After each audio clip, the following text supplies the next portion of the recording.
नमस्कार। My बालाभद्र Balaji astro TV से and talk से आपके लिए एक बड़ी महत्वपूर्ण सूचना लेके आया हूँ। वैदिक एस्ट्रोलॉजी में आजकल के ज़माने में धन की महत्वपूर्णता सब जानते हैं और धन को कैसा पाया जाए। ऐसा नहीं है कि कभी कभी कुंडली की D1 चार्ट में D9 चार्ट में दिखा गया होता है कि बहुत राजकीय योग है, बहुत धन योग है, लेकिन किसी को धन नहीं मिल पा रहा। तो पैसा से ही सब कुछ है, अर्थ से ही जिंदगी ही चलती है। तो उसको कैसा पाया जाए? तो मैं साइंटिफिक शास्त्रीय अनुसरण के साथ वेदों में जो लिखी गई बातों को अच्छी तरह से समझ बूझ के हर एक इंसान की ज़िंदगी में अच्छे से अच्छे महालक्ष्मी का आगमन हो जाए तो ज़िंदगी तरक्की हो जाए। कम से कम हर एक घर में खुशियों की लहर आए और सब अच्छे अच्छे सुख और समृद्धि के साथ ज़िंदगी जी। इसी मनोकामना के साथ मैंने पूरा वेदों में जो लिखा गया, शास्त्रों में जो लिखा गया है, पराशर की और वेदव्यास की और ऋग्वेद, सामवेद, यजुर्वेद, अथर्वण वेद में जो लिखी गई बातों को अच्छी तरह से निचोड़ के एक सही ढंग आप लोगों के सामने लेके आया हूँ। उसको अच्छी तरह से समझें और भरपूर फायदा आप उठाएं। महालक्ष्मी या कि धन या दौलत हर एक मांगते हैं, लेकिन क्यों किसी चुने हुए लोगों को ही मिलती है? जैसे शाहरुख खान हो गया, अमिताभ बच्चन हो गया, विराट कोहली हो गया, MS धोनी हो गया, मतलब और भी लोग हैं जो बिजनेस करते हैं, अदानी जी है, मुकेश अंबानी जी है। तो ऐसे योग बहुत सामान्य के लोगों में भी है, लेकिन उन लोगों को क्यों नहीं मिल रहा? तो इसके लिए मैंने एक परिशोधन करके, विश्लेषण करके आप सब लोगों के सामने प्रस्तुत हूँ, ताकि हर एक ज़िंदगी में अच्छे से अच्छा धन कमाने की मौका मिले। तो पहले महालक्ष्मी यानी कि धन की देवता श्री महालक्ष्मी किन मंत्रों से मिलती है और किन किन चीज़ों से हम लोग इनकी प्राप्ति या इनकी आह्वान कर सकते हैं। इसके लिए एक कॉमन सेंस की बात बताता हूं दोस्तों, मेरे महनीय भारत देश के वासियों। देखिए, हमें मालूम है, एक उदाहरण देता हूँ। हमें मालूम है कि एक अलमारा में धन या गहने रखे हुए हैं, लेकिन उसको एक्टिवेट करने के लिए हमारे पास चाबी नहीं है। नहीं तो एक सेल फोन है, सेल फोन में सिम डाल दिया गया है, लेकिन उसको एक्टिवेट जब तक नहीं करेंगे नेटवर्क वाले, आपका सेल का फोन नेटवर्क काम नहीं करेगा। ऐसे ही अगर हमारी लोगों को कुंडली में लग्नेश या 5th हाउस लॉर्ड या भाग्येश सब अच्छे पोजीशन में है, लेकिन क्यों नहीं मिल रहा है? हम लोग उस दशा या उस महान ग्रह को एक्टिवेट करना नहीं जानते हैं। उनको एक्टिवेट कराना चाहिए, नहीं तो उनको एहसास दिलाना चाहिए कि 9वीं ग्रह के स्वामी, 5वीं ग्रह के स्वामी, लग्नेश के स्वामी, आपका समय आ गया है, आप अच्छा से मेरा तरक्की करें। तो दोनों तरफ भी एक्टिवेशन होती है, क्योंकि सारे जनता को, ये ग्रहों को देखना है और परमेश्वर को भी देखना है। इन सभी को नासडीय सूक्त ऋग्वेद में कहा जाता है कि या प्रभु जानते हैं विष्णु या नहीं जानते हैं, हम लोग को क्रिएट किया है, उन्होंने बनाया है। तो हमारी तरफ से हम लोगों को प्रार्थना करना चाहिए। तो पहले किन किन महालक्ष्मी सूत्रों को पढ़ना चाहिए, पहले 2 तरीके से मैं समझाता हूँ। एक हो गई आपका कुंडली और नवांश की परिस्थितियों को समझना, और दूसरा हो गया महालक्ष्मी का मंत्र कैसे पढ़ा जाए। दोस्तों, ये एक वीडियो में बताने वाली चीज़ नहीं है, इसके ऊपर कम से कम 5 या 6 वीडियो बनाए जाएंगे। एक लगातार का सीरीज रहेगी, उसमें आप देखिए कैसे महालक्ष्मी का आमंत्रण किया जाए। वैसे हम लोग मंत्र पढ़ते हैं, देहि देहि कुरु कुरु वस्य वस्य स्वाहा आवाहयामि आवाहयामि आवाहयामि। तो इनका मीनिंग और अर्थ भी सब लोगों को समझ में आना चाहिए। आजकल के लोगों में इतना फुर्सत नहीं है कि इन सब का चीज़ों में जानकारी ले लें या इसका बारे में जानें। जैसे इंस्टेंट काफ़ी हो गया, इंस्टेंट ऐप हो गया, चिटकी बजाए तो तुरंत रिजल्ट आना चाहिए, नहीं होगा। एक आम की पेड़ को आप पानी देते रहेंगे तो 15 साल के या 10 साल के बाद पूरा फल मिलेगा। एक माँ की गोद में बच्चा आने के लिए भी 10 महीने का महत्वपूर्ण समय लगे। तो दोस्तों, जैसे महालक्ष्मी की स्मरण करने से तुरंत महालक्ष्मी मिलती नहीं है।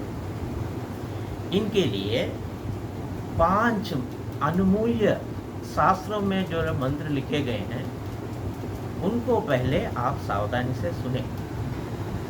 पहला है ऋग्वेद में जो दिया गया श्री सूक्तम या श्री सूक्त। इसको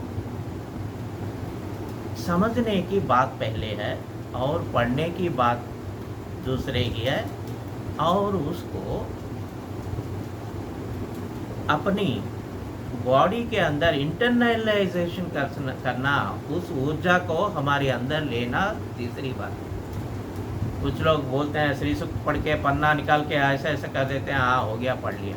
नहीं, श्री सूक्त पढ़ने के पहले क्या बोलना चाहिए, श्री सूक्त पढ़ने के बाद क्या बोलना चाहिए, श्री सूक्त पढ़ते वक्त आपकी ध्यान कहाँ रहना चाहिए। ये हो गया पहला मंत्र। दूसरा मंत्र हो गया महालक्ष्मी अष्टोत्तर स्तोत्र। महालक्ष्मी का अष्टोत्तर, उसको पढ़ना चाहिए। और महालक्ष्मी अष्टकम तीसरा, और चौथा हो गया महालक्ष्मी हृदय स्तोत्रम, और 5वां हो गया कनकधारा स्तोत्रम। आदि शंकराचार्य जी ने एक गरीब महिला की दशा देखकर उन्होंने पढ़ाई किया था, उच्चारण किया था, जिसकी वजह से आंवला की बारिश हुई थी सोने की।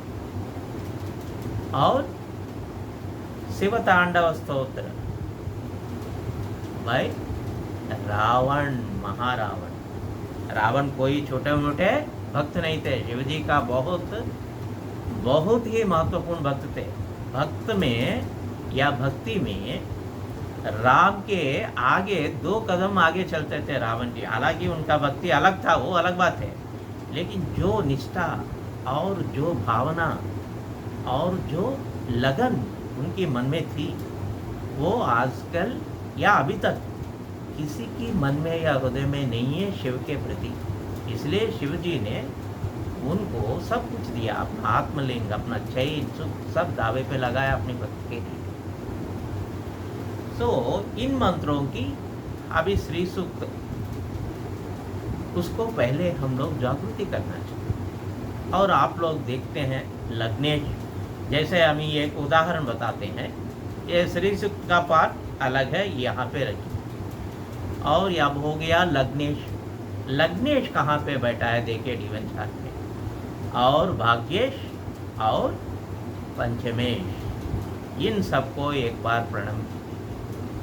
मेरा कुंडली में भाग्येश, लग्नेश, पंचमेश भी आह्वान हो। जैसे धनुर्लग्न हो गया, धनुर्लग्न के स्वामी हो गए बृहस्पति,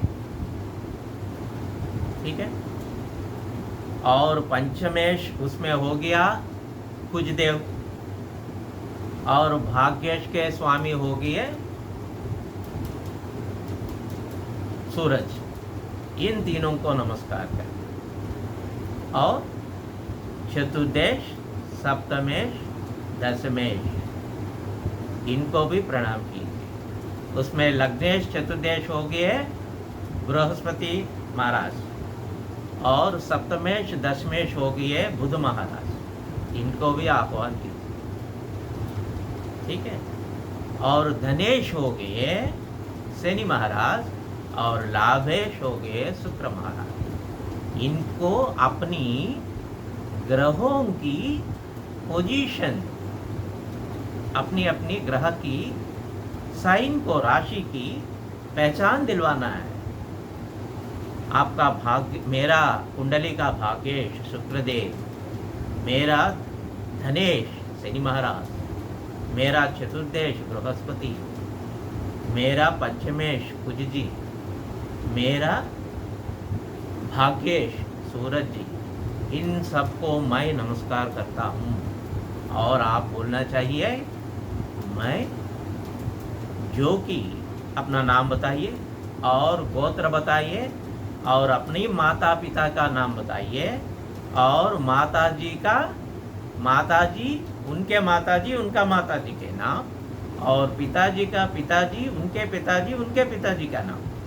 ये 3 पीढ़ियों का नाम बता के मैं यहाँ पे फलाना जगह पे, जम्बू द्वीपे, भरतवर्षे, भरतखंडे, दक्षिण भागे, भारत देशे, ये जैसे हो गया दिल्ली का शहर, फलाना स्ट्रीट में मैं यहाँ पे धनुर्लग्न, पंचम तिथि, पूर्वाभाद्र नक्षत्र, यहाँ पे प्रार्थना कर रहा हूँ। मुझे धन की आवश्यकता है, आप विराजमान हैं मेरी कुंडली में, मुझे महालक्ष्मी की अनुग्रह प्रदान करें। फिर श्री सूक्त हो। इससे धन कैसे मिलता है मैं बताऊँ। ऐसा नहीं कि हाँ हो गया, कुंडली बता दिया, आप नहीं कर, समझे नहीं तो कैसे मिलेगा। जैसे मैथमेटिक्स बुक हो गया, सबके पास मैथमेटिक्स बुक रहता है, लेकिन किसी किसी लोगों को 100 के 100, 200 के 200 आते हैं मैथमेटिक्स, आप उनको नींद में भी उठाए तो बता देते हैं।